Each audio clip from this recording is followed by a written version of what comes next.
Salut les amis, la sélection pour Tokyo est tombée, en tout cas la première partie est tombée. Avec Stéphane aujourd'hui on va vous décrypter tout ça avec les modalités de sélection, pourquoi certains sont déjà qualifiés, pourquoi d'autres ne sont pas encore qualifiés. Pour tout savoir de tout ça, installez-vous bien, vous êtes dans la chambre d'appel. On your marks. Set. Ces championnats du monde vont être un peu particuliers. Ce sera la 20e édition, organisée du 13 au 21 septembre prochain au Stade national du Japon. Le stade qui a été reconstruit en 2019 à l'occasion des Jeux olympiques de Tokyo en 2021. Ce sera la deuxième fois que Tokyo accueille cet événement après l'édition de 1991, qui était une édition assez exceptionnelle avec de nombreux records continentaux et même mondiaux battus. La troisième fois aussi que le Japon accueille les mondiaux après ceux d'Osaka en 2007. Ils savent organiser, c'est une terre d'organisation.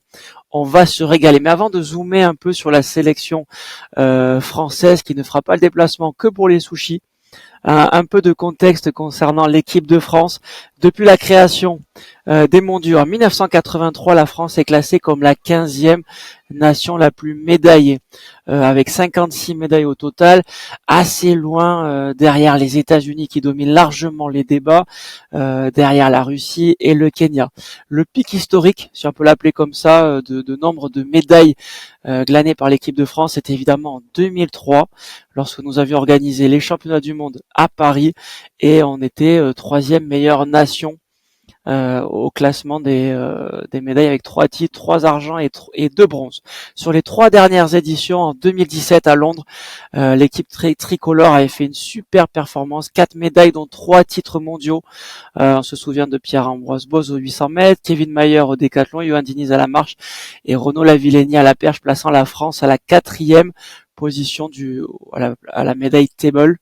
En 2022, un bilan tout petit peu plus délicat, seulement Kevin Mayer avait fini premier, c'était la seule médaille française, on finissait 22e meilleure nation, c'était quand même une petite déception, mais la grosse déception pour moi c'était en 2023, une désillusion, même une seule médaille en argent, le relais 4x4, la France se classant 27e, et cette année, moi, j'en suis convaincu, la France va arriver avec de très très grandes ambitions. J'ai l'impression qu'on a de nombreuses chances de médailles.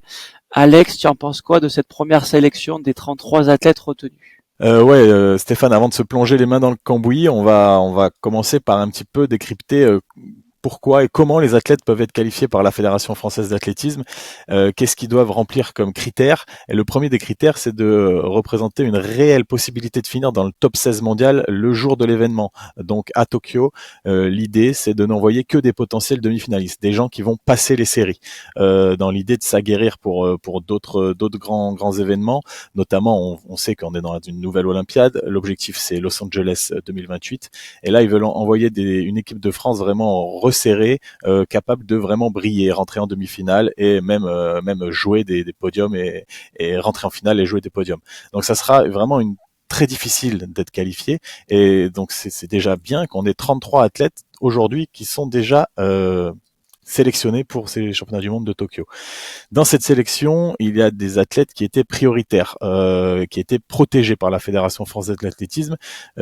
C'était les finalistes des Jeux Olympiques. Ils sont plusieurs, on en reparlera un petit peu avec Stéphane tout à l'heure. Sous couvert d'avoir démontré un état de forme cet été, ils n'ont pas besoin de réaliser forcément les minima. Ils ont prouvé déjà qu'ils étaient capables de performer au plus haut niveau, notamment l'année dernière aux Jeux Olympiques.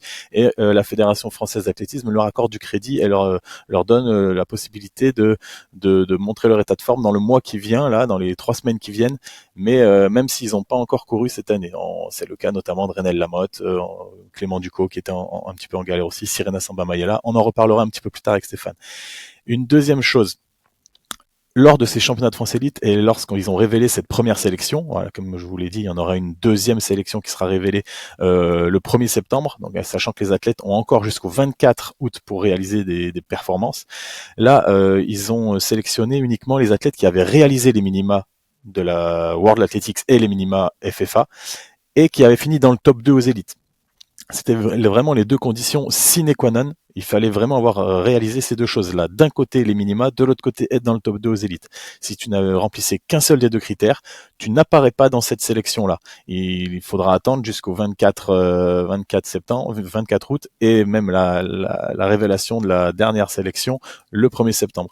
C'est un peu compliqué, on se complique pas mal la vie à la Fédération française d'athlétisme. C'est pas aussi simple que les trials US où les 3 premiers qui ont réalisé les minima sont pris, ils y vont et basta.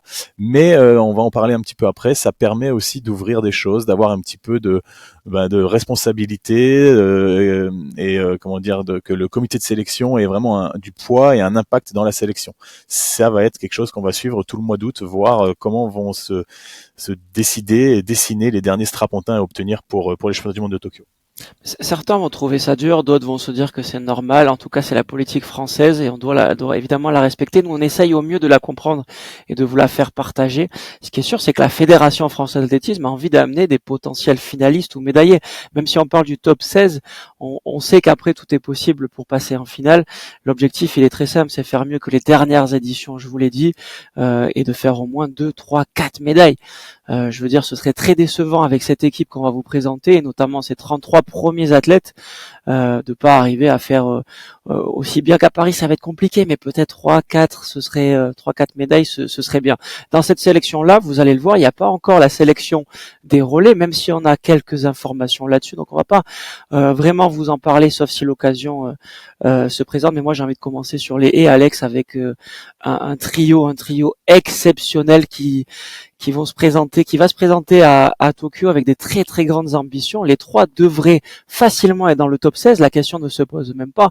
La question sera dans quel ordre vont finir sur le podium Willem Bellossian, Jessica Oumate et Sacha Zoya. Cette sélection des 3 premiers athlètes qu'on va vous présenter, il n'y a même pas besoin de se dire est-ce que ça a été bien fait ou pas.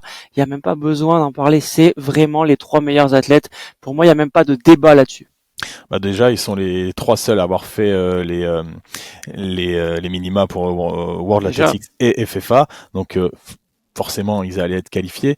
Et même, tu vois, on aurait pu, comme dans d'autres disciplines dont on parlera juste après, on aurait pu se laisser jusqu'au 24 août pour définir le 3e athlète sélectionné. En l'occurrence, là, c'est Willem Bellossian. Parce que, je vous l'ai dit tout à l'heure, les modalités de sélection, là, pour cette sélection, c'était minima, plus top 2 aux élites. Et là, ils ont même carrément directement pris même le 3e. Ça avait été vu entre les entraîneurs, les athlètes, la fédération, le comité de sélection. Ça avait été vu en amont au printemps. Et ils avaient décidé de faire, eux, la spécialité, le 110 mètres haies, de faire un mode trials. Et les 3 premiers des élites qui avaient fait les minima partaient directement pour les championnats du monde. Comme tu l'as dit, Stéphane, ils ont tous le potentiel d'être finalistes, même médaillé.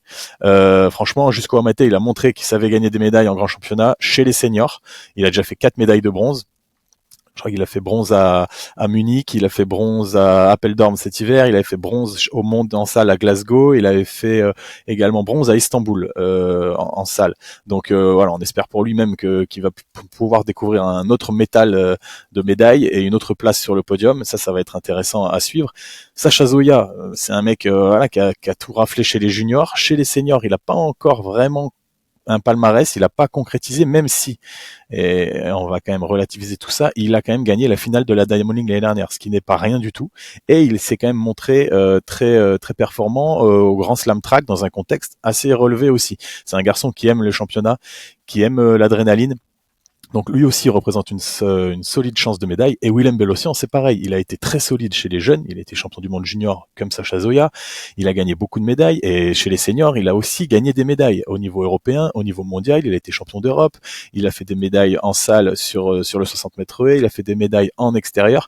Donc voilà, ces 3 garçons qui ont vraiment le potentiel d'être finalistes, Stéphane, mais moi, il y a une donnée qui m'a interpellé, c'est que c'est très rare quand même sur le 110 mètres haies de battre son record en finale d'un grand championnat ou dans les grands événements, au championnat du monde ou aux Jeux Olympiques. Ça arrive, évidemment, il y a toujours l'exception un peu qui confirme la règle, mais c'est la pression, c'est la tension qui fait que c'est celui qui craque le moins au final qui gagne souvent. Et ça va être tout l'enjeu de ces garçons qui ont déjà réussi à faire des médailles.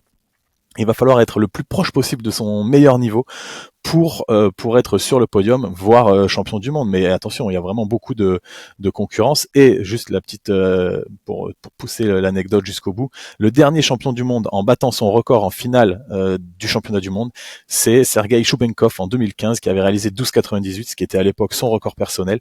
Mais voilà, c'est pour vous dire que ça fait quand même 10 ans, donc 5 éditions où il n'y a pas eu de record personnel pour le vainqueur en finale. Alors il y a eu de belles performances, mais on sait que voilà, ça se jouera peut-être pas sous les 13 secondes.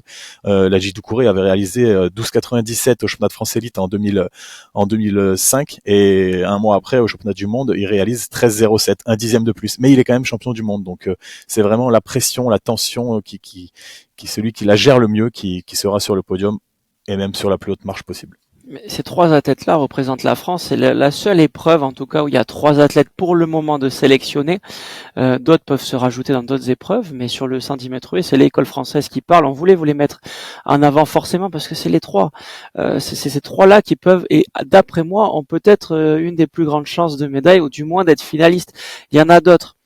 Il y en a d'autres aussi. On pensera à Asdin Habs, on va en parler juste après. Mais ces trois garçons-là peuvent tout faire, tout le temps. Et on sait très bien que l'école française peut être très bon. À noter quand même leur entraîneur, William Bellossian, c'est Teddy Tango, Jessica Oumate, c'est Giscard Samba, et Sacha Zoya, c'est Ladji Doucouré. Ça fait trois entraîneurs pour trois athlètes, et j'espère que les trois entraîneurs seront présents aussi pour bien encadrer ces athlètes-là à Tokyo, parce que c'est super important d'avoir ces entraîneurs sur place. On passe à Jimmy Gressier, le 5000, peut-être Alex, avec là aussi une belle chance à mon avis de passer en finale. Jimmy Gressier, Jan Schrupp sur 5000 pour les deux. Jimmy Gressier s'alignera aussi sur le 10 000 mètres. Il tente le doublé 5000, 10 000 comme Grant Fisher, comme Nico Young, comme certains Kenyans et Éthiopiens. Jan Schrupp, lui, va rester sur 5000. Ces deux athlètes-là ont aussi le potentiel d'être finalistes. Il va pas falloir faire n'importe quoi dès les séries parce qu'on sait que ça se joue dès les séries. Et toi, qu'est-ce que t'en penses? Cette sélection-là, elle nous paraît aussi sans débat, évidemment. Ces deux athlètes avec beaucoup d'expérience, 15 sélections A pour les deux athlètes, et ils vont faire face à vraiment toute la galaxie des meilleurs. Ouais, tu l'as dit Stéphane tout à l'heure, le 110 mètres haies c'est la seule épreuve où on a déjà trois sélectionnés. Je l'avais dit tout à l'heure aussi, c'était vraiment en concertation avec les entraîneurs, les athlètes et le comité de sélection. Pour le 5000 mètres, comme pour toutes les épreuves de demi-fond, ça avait été un peu différent. Ils avaient dit, eux, quand ils s'étaient concertés, on laisse les deux premières places des élites prioritaires pour les athlètes qui ont fait les minima.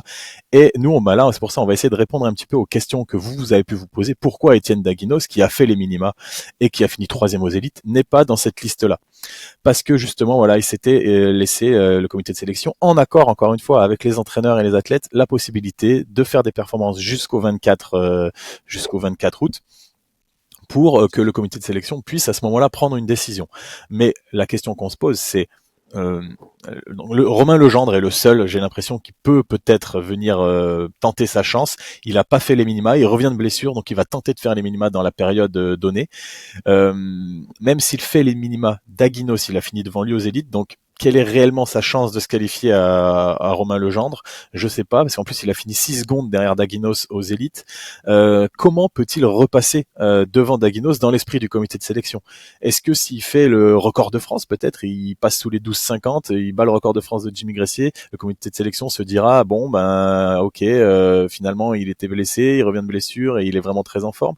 Je me demande quelle est réellement la chance de Romain Legendre de passer devant Daguinos aux yeux du comité de sélection. Stéphane, peut-être que toi tu as un avis là-dessus, je sais pas. Peut-être de la confrontation directe, on l'a vu au championnat de France élite, il faudrait une autre confrontation directe sur des allures qui seront beaucoup plus rapides que 13-31, 13-32, 13-32. Daguinos a tout à perdre. Mais c'est ça. Donc ça veut dire que Daguinos va refuser cette confrontation, peut-être qu'il va se dire je vais pas aller en Diamond League, et Romain Legendre, il va falloir qu'il rentre en Diamond League pour aller chercher une course en 12,54, 12,53, ce qui est vraiment du très très gros chrono. Il faudrait qu'il gagne de quasiment 9 secondes 10 secondes son record, il faudrait qu'il rentre en Diamond League, il faudrait qu'il ait les contacts aussi. Enfin, Zurich, Bruxelles, ça va être très compliqué. Moi, je vois vraiment Étienne Daguinos faire partie de cette sélection. Je pense que les deux sont aussi de talents. Ils se connaissent, ils se côtoient. côtoie. Je pense que les deux aussi doivent communiquer là-dessus. Etienne Aguinos, il aura forcément sa place. La question, pour rebondir sur ce que tu dis, c'est aussi par rapport aux protégés. Quand je dis les protégés, c'est qu'on a certains athlètes qui sont en astérix un peu sur la liste euh, de la sélection des 33 athlètes. Quand je dis qu'ils sont protégés, c'est qu'ils sont protégés à l'heure actuelle en se disant peut-être que leur état de forme va être optimum ou en tout cas leur capacité à performer au plus haut niveau va être réalisée par les athlètes d'ici quelques semaines. Ils ont jusqu'au 24 août pour prouver leur état de forme. Est-ce qu'on sait, Alex, est-ce que ça veut dire prouver son état de forme au plus haut niveau? Est-ce que c'est refaire les minima? Est-ce que c'est être dans le top 16? Est-ce que c'est être finaliste? Est-ce que c'est être des chances de médaille? Là, c'est un tout petit peu flou par la sélection. Moi, je les comprends parce qu'ils se disent on va voir, on va en discuter. Il faut faire confiance aux sélectionneurs et à l'équipe, le staff technique des sélectionneurs. Toi, qu'est-ce que t'en penses? Par exemple, une Renelle Lamotte, il faut qu'elle fasse combien pour se dire j'ai démontré ma capacité à être performante? Bah en fait voilà, c'est donc ceux qui bénéficient de ce laps de temps supplémentaire, ce sont quand même les athlètes qui ont déjà démontré qu'ils pouvaient s'exprimer au plus haut C'est niveau vrai. et être performants. C'est les athlètes qui ont été finalistes olympiques l'année dernière. Donc il y a Renel Lamotte, il y a Sirena Samba Mayela, il y a Louise Maraval, il y a également chez les garçons, il y a Clément Ducot et je crois que c'est Oriana tout. Et il y a Larzac aussi. Oriana Lazrac, mais elle c'est parce que elle est qualifiable via World Athletics parce que l'épreuve combinée, il y a un critère de sélection un peu plus long, une période de sélection un petit peu plus longue. Bref, ils doivent montrer leur état de forme à la Fédé parce qu'ils ont montré qu'ils étaient capables de gagner des médailles. Mackenson Gletty était dans ce cas-là. Il n'a pas réalisé les minima, mais ils l'ont quand même qualifié, même s'il échoue à 100 points des minima, parce qu'en fait, il a déjà montré qu'il était capable de faire des performances avec le maillot de l'équipe de France, gagner des médailles, troisième l'année dernière au championnat d'Europe à Rome. Et il a montré qu'il était sur le chemin pour être performant à Tokyo dans un mois et demi. Je pense que les athlètes comme Renel Lamotte, ils vont pas avoir besoin de faire les minima, ils vont avoir besoin de montrer aux sélectionneurs et à la fédération qu'ils sont sur le bon chemin pour aller faire une performance. Une performance, pour eux, c'est rentrer en finale à nouveau au championnat du monde de Tokyo. Donc peut-être pas forcément faire les minima, mais montrer que voilà, la blessure est derrière eux. Louise Maraval, on a vu, elle a décliné pas mal de compétitions ces derniers temps, elle s'est désengagée parce qu'elle a eu des petits pépins physiques. Mais voilà, elle n'était pas pressée, elle n'était pas obligée d'être au championnat de France élite. Elle avait mérité cet avantage-là parce qu'elle avait fini finaliste l'année dernière aux Jeux Olympiques.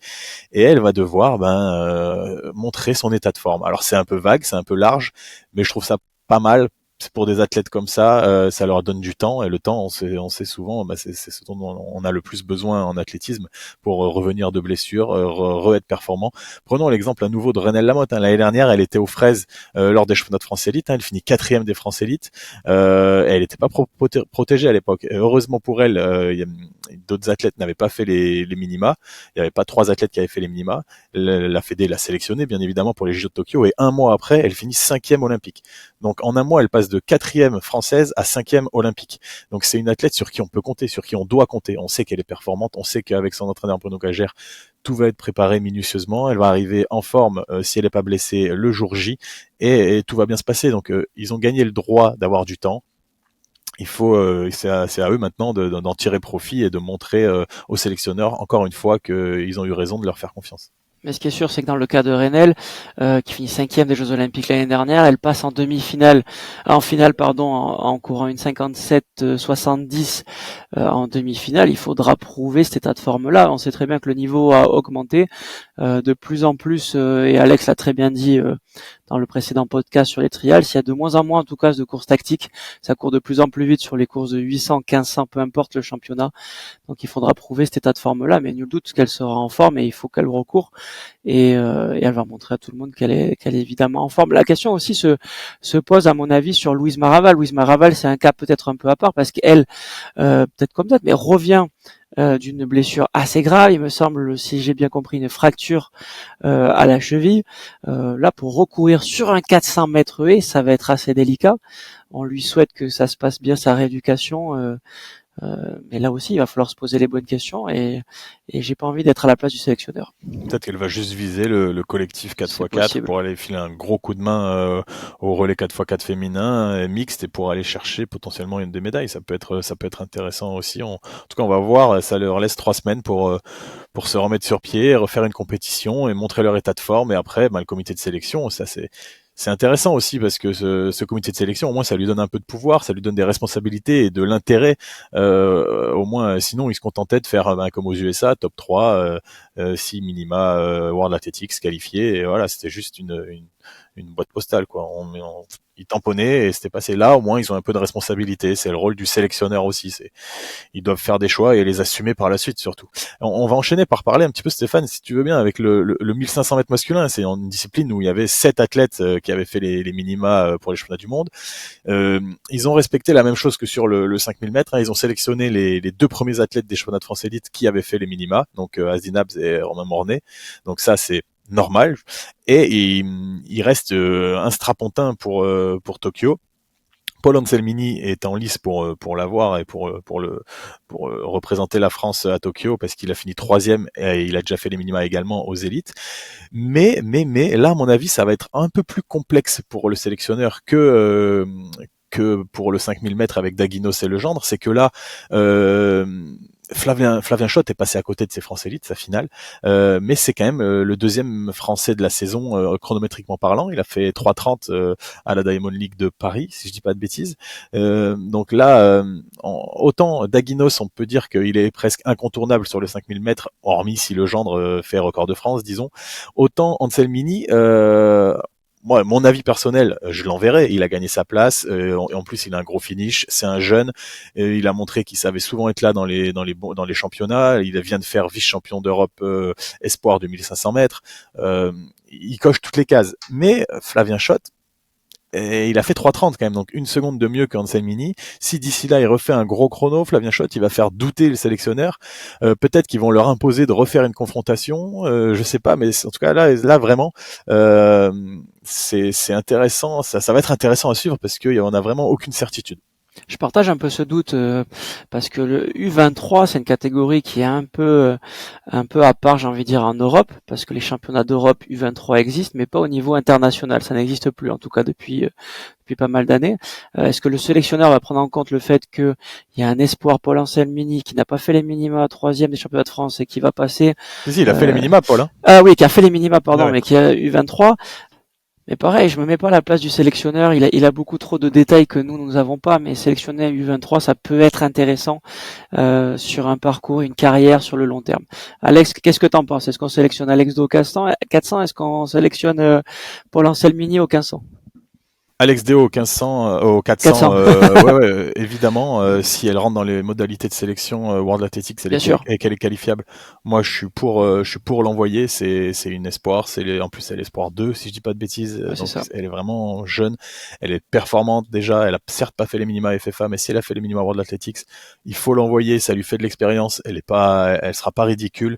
Et même si c'est dur pour elle, ça sera de l'expérience.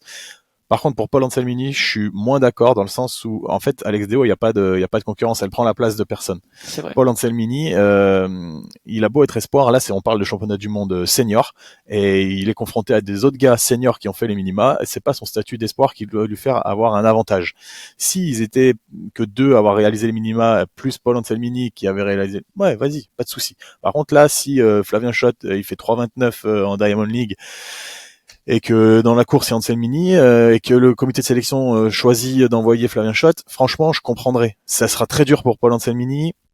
Encore une fois, moi je pense que mon avis perso là-dessus, c'est que j'enverrai Anselmini, peu importe ce qui va se passer maintenant, parce qu'il a montré que il avait un gros finish. L'année dernière, il avait fait le 800 à Rome, je crois qu'il avait battu son record où il en était très proche en série, au grand championnat. Voilà, c'est un mec qui sait être là le jour J et je trouve ça intéressant. Par contre, Stéphane, il y a une dernière chose qui est hyper intéressante pour le 1500 mètres masculin et pour peut-être d'autres disciplines en France, je sais pas, mais c'est que à tout moment, il peut y avoir Abs, Mornay, Anselmini et Flavien Schott qui va être qualifié pour Tokyo parce que si imaginons le plus probable des athlètes français qui gagnent la Diamond League, c'est Asdin Abs, mais si Asdin Abs gagne la finale de la Diamond League, ça ouvre un quota pour l'équipe de France. Ce qui veut dire que Abs gagne la Diamond League, on envoie Mornay, Anselmini par exemple, et on peut envoyer Schott. Ou Gilles Avert, si d'entre-temps il a fait les minima, parce que Gilles Avert est le 4e des France élites. Ça va être un casse-tête chinois, un casse-tête japonais même, cette sélection sur le 1500 mètres pour le comité de sélection. Mais en tout cas, voilà, à l'heure actuelle, on est incapable de dire s'il va y avoir déjà 3 ou 4 athlètes, on espère que Asdin Abs va jouer le jeu de la Diamond League et va gagner cette Diamond League et va offrir un quota à ses copains. Mais on sait vraiment pas qui va partir, qui va être le 3e, voire le 4e français à partir à Tokyo. Mais ça pourrait être le cas dans d'autres épreuves peut-être, parce que sur les haies, certains athlètes sont pas très loin des minima, ils peuvent les faire aussi. Il suffit que Jessica Oumate, ou Willem Bellossian ou Sacha Zoya gagnent la Diamond League. C'est le même principe. Je pense que tous les pays raisonnent pareil que nous, et je pense qu'il y a des pays qui placent leurs athlètes dans les bons couloirs et dans les bons petits papiers pour que la wild card, je sais pas si on peut l'appeler comme ça, puisse être envoyée dans les fédérations. Moi, il y a un dernier petit point que je voulais voir avec toi, Alex. Qu'est-ce que t'en pensais aussi sur cette non sélection? Non, c'est pas ça. Mais sur cette sélection par rapport aux 800 mètres hommes, on le sait, Yanis Méziane a gagné le championnat de France, Gabriel Tual, toute petite méforme, mais on sait que ça va remonter. Là, ils ont sélectionné 2 athlètes. Gabriel Tual était déjà présélectionné, athlète prioritaire, finaliste des Jeux Olympiques l'année dernière. Qu'est-ce qui va se passer si 2 autres athlètes font les minima sur le 800 mètres? Est-ce que c'est le même cas que pour le 1500 ou pas? Une 44-11, c'est les minima. Si 2 autres athlètes font l'éliminatoire, ce qui est sûr et certain, c'est que Tual et Méziane seront à Tokyo. Ça, c'est sûr et certain, sauf blessure ou ils déclarent forfait. Mais ça, c'est sûr et certain. Donc, si 2 athlètes maintenant font les minima, imaginons, je sais pas, c'est qui finit 3e, c'est Leclésio et Jordan Terrasse qui font 2 et 3. Ouais, ou Paul Anselmini, par exemple, pourrait refaire un 800 et imaginer prendre la place sur 8 et laisser la place au 15 à Flavien Schott. C'est vrai. Ça va être un casse-tête, c'est ouf. Mais ouais, après ils prendront, imaginons si Leclésio fait les minima, il sera prioritaire, il a fini top 2 aux élites. C'est vrai. Donc il devient de fait prioritaire à mon avis.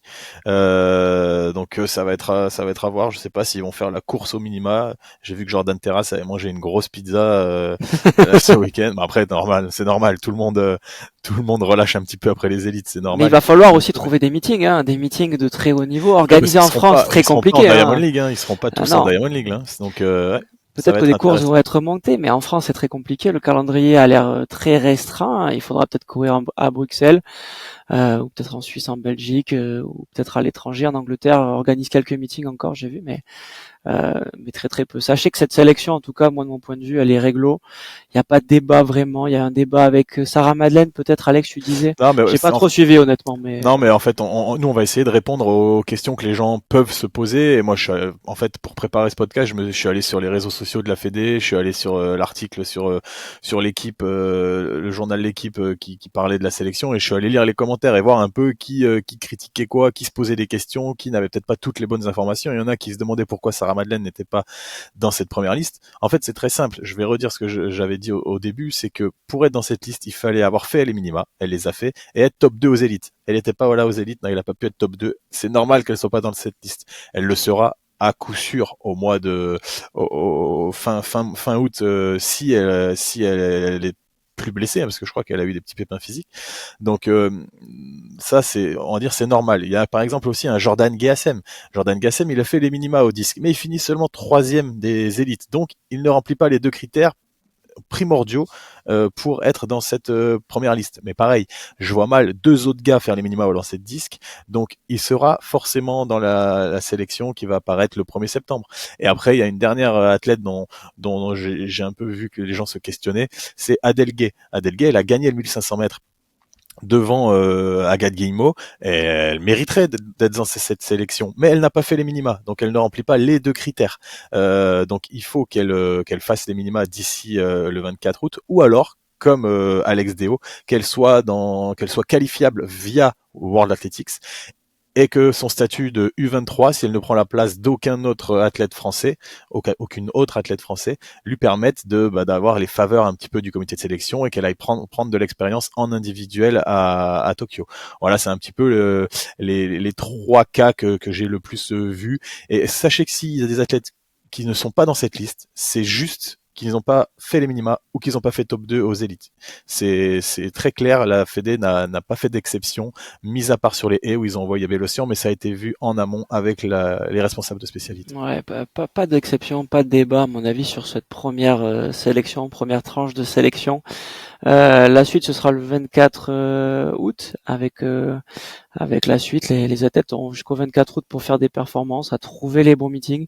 En tout cas, moi, sachez que je trouve que c'est une très bonne sélection, une première sélection qui a de la gueule, avec de véritables chances de médaille. Et on n'oublie pas ceux qui ont des chances de médaille, qui l'ont pas encore totalement prouvé cette année, qui l'ont prouvé cet hiver, mais pas cet été. Je pense notamment à Thibaut Collet, Baptiste Thierry, qui ont été éclaboussants de perf cet hiver. Ils vont retrouver leur niveau, j'en suis convaincu, et ça fera de nouvelles chances de médaille. Un Melvin Raffin, c'est une chance de médaille. Un Bedrani, ça peut l'être. Sacha Zoya, franchement, on a vraiment de très très belles chances de médaille. Azin Habs et d'autres, franchement, je pense qu'il y a moyen d'aller chercher de très beaux records sur le nombre de médailles et être très bien placé à la placing table et à la medal table. Et franchement, cette sélection, elle a de la gueule. Ouais, il va falloir transformer l'essai pour tous ces athlètes-là. Nous, on va être derrière eux, bien évidemment.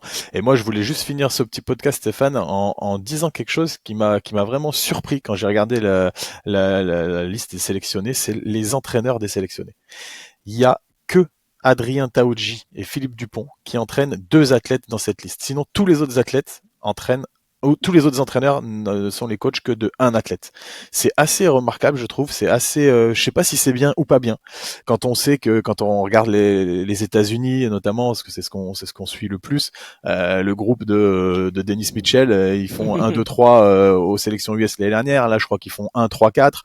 Voilà, où ils sont omniprésents. C'est des entraîneurs, ils amènent 2, 3, 4, 5, parce que Dennis Mitchell, il a aussi des garçons. Donc voilà. Là, il y a Adrien Taoudji, il entraîne Anaïs Bourgoin et Jimmy Gressier, et Philippe Dupont, il entraîne Alice Finot et Azin Habs. Sinon, tous les autres athlètes sélectionnés, ils ont tous un entraîneur particulier, un entraîneur qui n'a que un athlète au championnat du monde. Alors c'est déjà très bien d'avoir un athlète au championnat du monde, mais je me demande si la fédération est content de ça, si on n'aurait pas plutôt intérêt à centraliser un petit peu plus les athlètes, à les faire s'entraîner plus ensemble, pour avoir un peu de confrontation. Je sais pas, moi j'ai l'impression que ça serait une bonne idée.